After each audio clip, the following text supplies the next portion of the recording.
Hi friends, ഇന്ന് നമ്മൾ വളരെ ഈസിയായി ഷോൾഡർ മെഷർമെൻറ്റ് എങ്ങനെ കാൽക്കുലേറ്റ് ചെയ്യാമെന്ന് നോക്കാം. ബിഗിനേഴ്സിന് മനസ്സിലാകുന്ന രീതിയിലാണ് ഞാൻ എക്സ്പ്ലെയിൻ ചെയ്യുന്നത്. നമ്മുടെ ഷോൾഡർ എത്രയാണെന്ന് നമുക്ക് അറിയാം. അതായത് ഇപ്പോൾ എൻ്റെ ഷോൾഡർ എന്ന് വെച്ചാൽ 14 അപ്പോൾ നമ്മൾ എന്താ ചെയ്യേണ്ടത്? ഷോൾഡർ കാൽക്കുലേറ്റ് ചെയ്യാൻ 14 ഡിവൈഡഡ് 2 7 ഇഞ്ച്. ഈ 7 ഇഞ്ചാണ് എൻ്റെ ഷോൾഡർ. ഈ 7 ഇഞ്ചാണ് ഞാൻ എന്ത് ചെയ്യേണ്ടത്? ഫാബ്രിക്കിൽ എഴുതേണ്ടത്. ഈ 7 ഇഞ്ചാണ് ഞാൻ ഫാബ്രിക്കിൽ മാർക്ക് ചെയ്യേണ്ടത് എൻ്റെ ഷോൾഡറായിട്ട്. ഓക്കെ, ഇത് നമ്മുടെ ഷോൾഡർ നമുക്ക് അറിയാവുന്ന കേസിലാണ്. ഇപ്പോൾ എൻ്റെ ഷോൾഡർ എനിക്ക് അറിയത്തില്ല, എനിക്ക് ബോഡി മെഷർമെൻറ്റ് എടുക്കാൻ അറിയത്തില്ല എങ്കിൽ അതിന് നമുക്കൊരു ഫോർമുലയുണ്ട്. അത് എന്താണെന്ന് ഞാൻ പറഞ്ഞുതരാം കേട്ടോ. പിന്നെ എൻ്റെ ചാനൽ ആദ്യമായിട്ട് കാണുന്ന ആരെങ്കിലും ഉണ്ടെങ്കിൽ ചാനൽ സബ്സ്ക്രൈബ് ചെയ്യാനും ലൈക്ക് ചെയ്യാനും മറക്കല്ലേ. വീഡിയോ ഫുള്ളായി വാച്ച് ചെയ്യണം. ഇനി നമ്മുടെ ഷോൾഡർ നമുക്ക് അറിയത്തില്ല എങ്കിൽ ഷോൾഡർ കണ്ടുപിടിക്കാനായിട്ട് നമുക്കൊരു ഫോർമുലയുണ്ട്. അതെന്താണെന്ന് വെച്ചാൽ ചെസ്റ്റ് ഡിവൈഡ് ബൈ 6+1. ഇതാണ് നമ്മുടെ ഫോർമുല. ഇപ്പോൾ എക്സാമ്പിൾ പറയുകയാണെന്ന് വെച്ചാൽ നിങ്ങളുടെ ചെസ്റ്റ് അളവ് 34 ആണ് എങ്കിൽ നമ്മളതിനെ 6 കൊണ്ട് ഡിവൈഡ് ചെയ്ത് 1 കൂട്ടണം. അപ്പോൾ നമുക്ക് എത്ര കിട്ടും? 6.6. അതാണ് നമ്മുടെ ഒരു സൈഡ് ഷോൾഡറായിട്ട് നമ്മൾ ഫാബ്രിക്കിൽ മാർക്ക് ചെയ്യേണ്ടത്.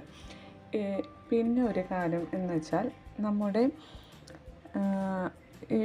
ഈ ഷോൾഡറും നമ്മുടെ നെക്ക് ലെങ്ത്തുമായിട്ട് നല്ല ബന്ധമുണ്ട്. അപ്പോൾ നമ്മുടെ ബാക്ക് നെക്ക് ലെങ്ത്ത് എത്രയാണെന്ന് ഫിക്സ് ചെയ്തതിന് ശേഷം മാത്രമേ നമ്മുടെ ഷോൾഡർ നമുക്ക് കാൽക്കുലേറ്റ് ചെയ്യാൻ പറ്റത്തുള്ളൂ. എക്സാമ്പിൾ പറയുകയാണെങ്കിൽ ഇപ്പോൾ ഞാൻ എൻ്റെ ബാക്ക് നെക്ക് ലെങ്ത്ത് ഒരു 3 ഇഞ്ചാണ് അടയാളപ്പെടുത്താൻ, അതായത് ബാക്ക് നെക്ക് ലെങ്ത്ത് 3 ഇഞ്ചാണ് ഞാൻ കൊടുക്കാൻ ഉദ്ദേശിക്കുന്നതെങ്കിൽ അപ്പോൾ എൻ്റെ ഷോൾഡർ എത്രയായിരിക്കും? അത് കാൽക്കുലേറ്റ് ചെയ്യാനായിട്ട് എന്ത് ചെയ്യണം? ഇപ്പോൾ ബാക്ക് നെക്ക് ലെങ്ത്ത് 3 ഇഞ്ചാണെന്ന് വെച്ചാൽ ഞാൻ എത്ര ഇഞ്ചാണ് എൻ്റെ ഷോൾഡറിൽ നിന്ന് കുറയ്ക്കേണ്ടതെന്ന് വെച്ചാൽ 1/4 ഇഞ്ച്. ഈ 1/4 ഇഞ്ച് ഞാൻ എന്ത് ചെയ്യണം? ലെസ് ചെയ്യണം. ഏതിൽ നിന്ന്? എൻ്റെ ഷോൾഡർ എത്രയാണോ കിട്ടിയിരിക്കുന്നത് അതിൽ നിന്ന്. അപ്പോൾ എൻ്റെ ഷോൾഡർ എന്ന് വെച്ചാൽ 7 ആണ്. അപ്പോൾ ഈ 7ൽ നിന്ന് ഞാൻ 1/4 ഇഞ്ച് എന്ന് വെച്ചാൽ 0.25 ലെസ് ചെയ്യണം. അപ്പോൾ എനിക്ക് കിട്ടുന്ന ഉത്തരം എത്രയാണ്? 6.75 ഇഞ്ച്.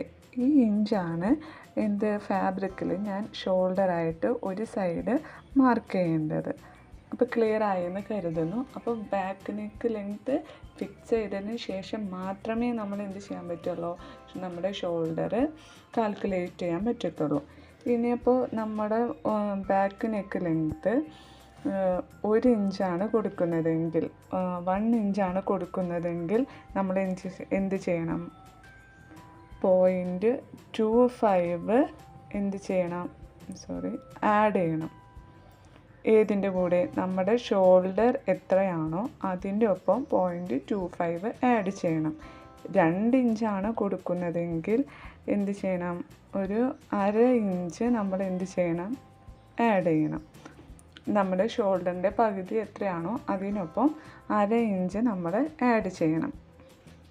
അപ്പോൾ ക്ലിയർ ആയെന്ന് കരുതുന്നു. ഇങ്ങനെ വളരെ ഈസി ആയിട്ടാണ് നമ്മൾ ഷോൾഡർ കാൽക്കുലേറ്റ് ചെയ്യുന്നത്. ഈ വീഡിയോ നിങ്ങൾക്ക് യൂസ്ഫുൾ ആയെങ്കിൽ എനിക്ക് ലൈക്ക് ചെയ്യാനും ചാനൽ സബ്സ്ക്രൈബ് ചെയ്യാനും മറക്കല്ലേ. Thanks for watching.